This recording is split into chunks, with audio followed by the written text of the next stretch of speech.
Na mpendwa mtazamaji wa Hope Channel Tanzania pamoja na AWR Tanzania na Rock FM, habari ya wakati huu, na kusalimu katika jina la Bwana wetu Yesu Kristo. Mimi ninaitwa mchungaji na mwalimu Godliven Maximilian Ngesi, mchungaji kutoka katika vyombo vya habari vya kanisa la Waadventista wa Sabato Tanzania. Nikukaribishe tuanze kwa kupata ombi ili Mungu atupatie hekima ya kuweza kuelewa kile ambacho tunakwenda kujifunza kwa siku hii ya leo. Baba yetu na Mungu wetu mwema uishie juu mbinguni, tunakushukuru sana kwa kutupa nafasi nyingine tena ya kuweza kujifunza siku hii ya leo. Tunajiweka mikononi mwako tukiomba maongozi kutoka kwako, utusaidie tuweze kuelewa kile ambacho unatufundisha kupitia Biblia, neno lako takatifu. Tunajiweka mikononi mwako tukiomba kupitia jina la Yesu Mwokozi wetu. Amen. Karibu katika mwendelezo wa kipindi hiki cha Roho Mtakatifu, na tunaangazia Roho Mtakatifu katika Agano Jipya, na tumefika katika kitabu cha Matendo ya Mitume. Tunaangalia jinsi ambavyo Biblia inamfunua Roho Mtakatifu ni Mungu na yeye kama nafsi katika kitabu hiki cha Matendo ya Mitume. Sehemu ya kwanza tulimaliza na sehemu ya pili, na leo ni sehemu ya tatu. Tunaangalia Roho Mtakatifu katika kitabu cha Matendo sehemu ya tatu. Hapa tunajifunza ukweli kuhusiana na uwepo wake kama nafsi, lakini pia tunajifunza na ukweli kuhusiana na uwepo wake kama Mungu. Kwa siku ya leo tunaanza na jambo lifuatalo ambalo ndio jambo la kwanza. Roho Mtakatifu katika kitabu cha Matendo ya Mitume amefunuliwa kwa sifa za nafsi. Hii pointi tulijifunza kama majuma mawili yaliyopita, na tuliangalia vipengele viwili tu kwa habari ya Petro pamoja na Filipo, kwamba Roho anafunuliwa kwa sifa ya nafsi. Lakini leo hii tuiangalie kwa kina, kwa sababu hii ni ya muhimu sana, inayomfunua yeye kama nafsi, kwa maana kwamba ana sifa zile za nafsi anafunuliwa katika kitabu hiki cha Matendo ya Mitume. Sasa leo tuangalie kwa kina kipengele hicho, na tuanze kwa Matendo ya Mitume sura ya kwanza mstari ule wa 8. Biblia inasema hivi: lakini mtapokea nguvu akiisha kuajilia juu yenu Roho Mtakatifu, nanyi mtakuwa mashahidi wangu katika Yerusalemu na katika Uyahudi wote na Samaria na hata mwisho wa nchi. Fungu hili linamfunua Roho Mtakatifu kama nafsi, kwa sababu yeye ndiye anayewapatia nguvu wafuasi wake, nguvu ya kuweza kufanya kazi, nguvu ya kuweza kumshuhudia, nguvu ya kufanya umishonari. Unajua, unaposoma fungu hili wengine wanalitumia vibaya, wanasema kwamba Roho Mtakatifu ni nguvu. Maana anasema nanyi mtapokea nguvu akisha kuajilia juu yenu Roho Mtakatifu. Lakini hilo fungu linamaanisha hivi: nguvu ambayo watu wanaipokea, watu wa Mungu, nguvu ya kufanya kazi, nguvu ya kuwa shahidi wa Yesu Kristo, ni matokeo ya ujio wa Roho Mtakatifu katika maisha ya mtu. Kwa hiyo hapa anafunuliwa kama nafsi, maana yeye anapokuja haji tu hivi hivi, anakuja na anatoa nguvu. Nguvu, anawapa watu uwezo wa kumshuhudia, anawapa watu nguvu ya kuweza kumshuhudia katika maeneo yao wanayoishi mpaka mwisho wa dunia. Kwa hiyo tunaposhuhudia ya kwamba Roho Mtakatifu, tunaposhuhudia kwamba Yesu Kristo ni Bwana na Mwokozi wa maisha yetu, kwa nguvu tunathibitisha ya kwamba Roho Mtakatifu yuko ndani yetu, ametujilia na ametusaidia katika kutenda kazi ya utume. Kwa hiyo inamfunua ya kwamba yeye ni nafsi ya kiungu. Lakini fungu lingine ni katika kitabu kile cha Matendo ya Mitume sura ya 2 na mstari wa 4. Biblia inasema hivi: wote wakajazwa Roho Mtakatifu, wakaanza kunena kwa lugha nyingine kama Roho alivyowajalia. Kwa hiyo Biblia, au alivyowawezesha, Biblia inatuambia kwamba Roho Mtakatifu alikuja juu ya mitume, akaja juu ya mitume, na yeye kama nafsi akawapatia nguvu ya kuweza kumshuhudia Yesu. Lakini pia anatoa karama. Hapa amefunuliwa anatoa karama, hii karama ya kunena kwa lugha. Watu wakaanza kunena kwa lugha, wananena kwa lugha nyingine. Nikupe mfano. Kama mimi ni kabila langu ni Mchaga, nikiwa nimejazwa na Roho Mtakatifu, ninahubiri habari za Yesu, ninaweza naongea katika lugha yangu ya Kichaga, mtu mwingine wa lugha nyingine, Msukuma, mwingine Mjita, mwingine Mjaruo, watasikia kutoka katika lugha zao. Hiyo ni aina ya kwanza ya kunena kwa lugha. Kwa hiyo mimi ninaongea kwa lugha yangu, ninahubiri habari za Yesu, lakini Mjaruo kule ananisikiliza, Mpale kule ananisikiliza, anaelewa kabisa, mpaka anashangaa, inakuwaje huyu Mchaga anaongea habari za Yesu na mimi ninasikia kwa lugha yangu? Huo ni uwezo ambao Roho Mtakatifu anautoa. Hiyo ni karama ambayo Roho Mtakatifu anaitoa, na ndio imefunuliwa hapo katika kitabu cha Matendo ya Mitume sura ya 2, ya kwamba baada ya kujazwa na Roho Mtakatifu, Roho Mtakatifu akawajalia, akawawezesha kunena kwa lugha nyingine. Kwa hiyo watu wa lugha nyingine wanasikia matendo makuu ya Mungu katika lugha zao mama walizozaliwa kwazo, na hao wanaoongea sio wa lugha hizo, ni wageni katika lugha hizo. Kwa hiyo muunganiko huo ni mkubwa ambao Roho Mtakatifu pekee ndiye anayeweza kuutenda. Na hiyo inatufunulia kwamba katika kufunga kazi ya Injili, wakati Roho Mtakatifu atakapokuja kwa nguvu na watu wa Mungu atakapompokea kama mvua ya masika, atawajalia watu watanena kwa lugha. Watu watakuwa wakinena katika lugha zao wenyewe kule, wengine kwa lugha zingine wanasikiliza na wanaelewa. Huo ni utendaji wa kiungu ambao unamfunua Roho Mtakatifu kama Mungu, ya kwamba ana uwezo wa kuwajalia watu kunena kwa lugha nyingine. Fungu lingine ambalo linatufunulia juu ya uwepo wa Roho Mtakatifu kama nafsi ni katika kitabu cha Matendo ya Mitume sura ile ya 5 mstari wa 3 mpaka 4. Nitasoma. Ndipo Petro akasema, Anania, imekuwaje shetani amekujaza moyo wako hata ukamdanganya Roho Mtakatifu na kujiwekea baadhi ya fedha ulizozipokea kwa ajili ya shamba? Hukumwambia uongo mwanadamu, bali Mungu. Petro anakabiliana na mtu ambaye anaitwa Anania na mkewe Safira. Hao walikuwa ni sehemu ya wafuasi wa Mungu, wafuasi wa Kristo, kanisa lile la awali. Lakini walikuwa ni wafuasi wanafiki ambao kwa nje walikuwa wanaonyesha dini, lakini ndani ya mioyo yao walikuwa na makusudi mengine tofauti. Sasa hapo walipatana kuficha baadhi ya fedha waliouza kiwanja, na wakapeleka sehemu ya fedha. Wanafika kwa mitume, wanasema hii ndio sehemu ambayo tumeitoa. Petro anawaangalia, Petro hata hakuwa nao huko, lakini anawaangalia, anasema, mbona unamwambia uongo Mungu? Inakuwaje shetani amekujaza moyo wako umwambie uongo Roho Mtakatifu? Hukumwambia uongo mwanadamu, umemwambia uongo Mungu. Petro anamwambia, hujaniambia mimi wala hujanidanganya mimi, isipokuwa unamdanganya Roho Mtakatifu aliye ndani yangu. Maana hawa tulisoma katika kipindi kilichopita walikuwa wamejazwa na Roho Mtakatifu.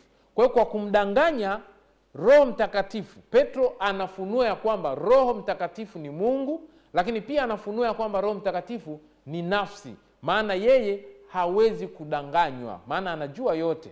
Huwezi ukamdanganya. Hakuna kitu ambacho unaweza ukakifanya kwamba Roho Mtakatifu asijue, nikakifanya kwamba Roho Mtakatifu asikijue.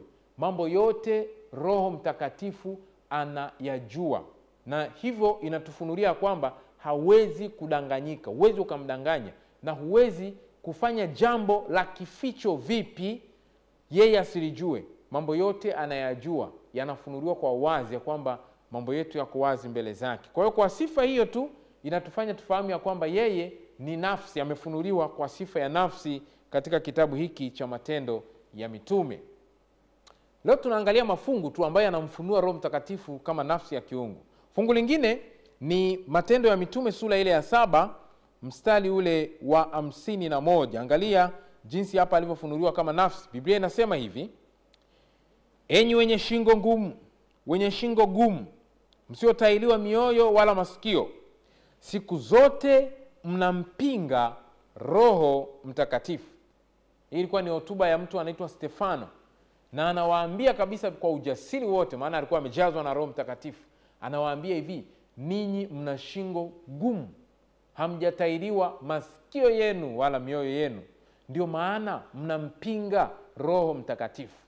Kwa tendo la wale watu kumpinga Roho Mtakatifu, inafunua kwamba Roho Mtakatifu anayo nia, ana nia Warumi sura ya 8 mstari wa 26, Biblia inaeleza kwa habari ya Roho Mtakatifu kuwa na nia, na anasema kwamba yeye anawaombea watakatifu kama vile apendavyo Mungu. Na kwa sababu anajua hivyo, Mungu anajua nia ya Roho ya kwamba anawaombea watakatifu. Kwa hiyo Roho Mtakatifu ana nia, na kwa sababu anayo nia anaweza kupingwa. Nia yake inaweza kupingwa na wanadamu, na wanadamu wanaipinga. Biblia inatufunulia kwamba mtu anaweza kuipinga nia ya Roho Mtakatifu, au anaweza kumpinga Roho Mtakatifu kulingana na matendo yake anayoyafanya. Roho Mtakatifu anakuwa anamshawishi, anamwambia achane na vitu fulani fulani ambavyo sio sawa, lakini huyo mtu anapoendelea ndipo anapingwa, anakuwa kwenye position ya kumpinga Roho Mtakatifu, anaendelea kuizima ile sauti ya Roho Mtakatifu, na baadaye huyo mtu anakuwa mgumu kabisa, hawezi kabisa hata kushawishiwa. Na hapo ndipo amefika mtu anaelezwa, Yesu alisema kwamba ni kumkufuru Roho Mtakatifu. Mtu anafika mahali ambapo hata sauti ya Roho Mtakatifu hawezi kuisikia. Yeye anaona kila anachokifanya ni sawa mbele yake. Sasa hiyo ni hatari sana, maana kumkufuru Roho Mtakatifu, Biblia inasema ni dhambi ambayo haisameheki. Kama kuna dhambi ya kuogopa ni hiyo, kuendelea kuwa na ugumu wa moyo, kutotaka kumsikiliza Roho Mtakatifu. Watu hawa walikuwa na shingo gumu na mioyo isiyotairiwa, walimpinga Roho Mtakatifu. Na hiyo inatufunulia kwamba Roho Mtakatifu ni nafsi, maana anaweza kupingwa. Jambo lingine au fungu lingine ni Matendo ya Mitume sura ile ya 8 mstari wa 29, linafunua kwa uwazi juu ya Roho Mtakatifu kama nafsi. Biblia inasema hivi: Roho akamwambia Filipo, sogea karibu na gari hili ukashikamane nalo. Zingatia hiyo neno, Roho anaongea. Roho Mtakatifu ni nafsi, maana anaongea. Hapa anaongea na Filipo, anamwambia sogea ushikamane na ile gari. Unajua nikwambie, ukiona hujasikia sauti ya Roho Mtakatifu ni hatari sana, maana Roho Mtakatifu daima anaongea na watu. Anaongea na watu hata leo hii, karne hii ya leo. Yaani leo kabisa, siku ya leo, mwaka huu wa 2025, wewe hapo ulipoketi, Roho Mtakatifu anaongea na watu, na anaweza kuongea na wewe, anaweza kuongea na mimi. Unachotakiwa kukifanya ni kufungua masikio yako uisikie sauti yake, maana ana vitu vya kukuambia kuhusiana na maisha yako. Kwa hiyo hapa Filipo alisikia sauti ya Roho Mtakatifu akiongea naye, na anamwambia sogea karibu ya gari hili, sogea kashikamane nalo. Maana hapa alikuwa anamwambia, anaongea naye, anamuongoza katika kazi hiyo ya umishonari. Fungu lingine ni Matendo ya Mitume sura ya 10 fungu la 19 mpaka la 20. Hapa pia Roho Mtakatifu anafunuliwa kwa sifa ya nafsi. Sikiliza. Na Petro alikuwa akiyafikiri yale maono, Roho akamwambia, wako watu 3 wanakutafuta, basi ondoka ushuke ufuatane nao, usione tashwishwi, kwa maana ni mimi niliyewatuma. Kwa hiyo hapa Roho Mtakatifu anaongea na Petro. Petro akiwa katika sala, baadaye akiwa anafanya maombi, anapata maono. Na nikwambie, nafsi ya kiungu ambayo ilimpa maono alikuwa ni Roho Mtakatifu. Maana ndiye anayetufunulia mambo yajayo. Yeye ndiye anayetupa maono. Kusoma Matendo 2 fungu la 17, anasema siku za mwisho Mungu atamwaga Roho yake, na vijana wataona maono, na wale wazee wataota ndoto. Kwa hiyo Roho Mtakatifu anatoa maono. Ndio alimpa maono Petro. Na maono aliyokuwa anampa, alikuwa anamuunganisha na watu ambao si wa taifa la Kiyahudi. Maana hawa walikuwa wameweka ukuta kwamba hawataki kuchangamana na watu wa mataifa. Mtu mmoja anaitwa Cornelio, alikuwa ni mtu anatoa sadaka, mtu ana maombi sana, mtu wa mataifa huko. Ambapo akikutana na Myahudi kwa sababu yeye anajiona ni mcha Mungu, anaweza kumuona ya kwamba huyu hana dini. Lakini sikiliza, sivyo ambavyo Mungu anatazama. Wewe kuwa na dini, unasali, labda kama ni Jumamosi, ni Jumapili, kuwa na dini, ukasema wewe ni Mkristo, usiwadharau wale ambao hauendi nao kanisani au msikitini kama ni Muislamu. Kuna watu ambao hawasali. Kuna watu ambao wanasali katika dini zingine, wana Mungu na maombi yao yanapata kibali mbele za Mungu. ambao kwa macho ya kibinadamu wanaonekana ni wapagani. Sasa huyu mtu alitwa Kornelio, kwa macho ya Myahudi walimuona ni mtu mpagani, mtu najisi, lakini mbele za Mungu mpaka anatumiwa na malaika. Yule ambaye watu wanamuona najisi, Mungu ndiye anamtumia malaika, anasema sikiliza, maombi yako, sala zako zimepata kibali mbele ya mzee. Hivyo sasa tuma watu waende Yafa, kule mtakuta mtu anaitwa Petro, naye atawaambia kuna mambo ambayo anapaswa awaambie ili muyaelewe. Hapa kuna kitu kikubwa hapa. Roho Mtakatifu alituma malaika kwenda kwa Kornelio, na baadaye malaika anamwagiza Kornelio. Kornelio anafungasha safari, anaenda kwa Petro. Petro anaenda kuomba, katika saa ya sala anapata maono. Roho Mtakatifu anampa maono, anaoperate, anawalinki watu, anawaunganisha. Baada ya kupata maono yale, ndipo Petro anasema anapata njaa. Baada ya kupata njaa, Mungu anamwambia, anasikia sauti, chinja ule. Petro anasema mimi sijala kitu najisi. Maana alikuwa ni Myahudi huyo, anajua chakula najisi na kisicho najisi. Hapo limeona linguo limeshushwa, kuna kila aina ya wanyama humo, kuna nge, kuna nyoka, kuna paka, kila aina ya wanyama. Mwafu neno linamwambia chinja ule. Ndipo Petro akasema mimi sijala kitu najisi. Alafu sauti inamwambia mara ya pili, alivyovitakasa Mungu usiviite najisi. Haleluya. Hapa kuna jambo kubwa sana. Mungu anamfunulia kitu kikubwa sana, ya kwamba usiwaite watu najisi. Baadaye ukisoma hicho kisa, anasema kwamba Petro alikuwa anafundishwa kutokuwaita watu wa mataifa najisi.